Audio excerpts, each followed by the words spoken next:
कार्बि आंलंनि जाथाया खोब दुखुनांथाव बेयो जानो नाङामोन आंनि फारसेनिफ्रायबो आं बेखौ दुखु फोरमायो आरो बेवहाय जि जाथायखौ लानानै जि परिबेसखौ लानानै बे जाथाया जाबाय बेवहाय पिजिआर डिजिआर हा दखल खालामफैनाय बेवहाय रायजो जाफैनाय बेवहाय थानानै थानाय मोनसे ट्राइबेलफोर दङ बेजों मोनसे संघात फैनाय बे जोंनि थाखाय खोब सिन्था खालामनांगौ बिथिं गतिके घटनायाथ' जालांबाय आरो बेवहाय सानै जिउबो जोबबाय आरो दाबो जिनिसा एसे क्रिटिकेल अबस्थायाव दंबाय थायो बे जोंनि थाखाय खोब दुखुनांथाव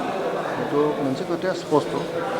जे 6 सिड्युला जाबाय ट्राइबेलफोरनि रैखाथिनि थाखाय मोनसे सासन बेबस्था बेवहाय जेब्लाबो ट्राइबेलफोरनि राव हारिमु थुनलाइ हा हु रैखाथिनि बाथ्रा हाबनानै थायो बेवहाय जुदि बेआइनि भाबै सोरबाया फैनानै जुदि दखल खालामफैयो आल्टिमेटलि बे ट्राइबेलफोरा खुदिखांगोन आरो गतिके बे बाथ्राखौ लानानै मोनसे गस्थि संघर्ष जालायनाय बिदि थासारियाव थांनो नांला बेखौ सरकारानो थाबैनो टेकआप खालामनानै रायज्लायनानै बे जेंनाखौ समाधान खालामनांगौ आरो आं सानो आसाम गभर्नमेन्ट भारत सरकारा बे बिथिंखौ मोननैबो हान्जाखौ लेंहरनानै जायफोर दिनै दाबि दिखांदों बिथांमोनखौ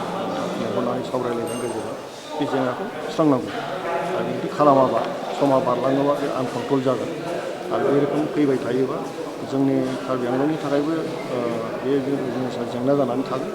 आरो आसाम नाङैनो बेनि बारहावाया साग्लोबजोबनो हागौ गतिके थाबैनो आसाम सरकार भारत सरकारा कार्बि आंलंनि दैदेनगिरिफोरजों मोजाङै सावरायनानै बेनि जेंनाखौ सुस्रांनांगौ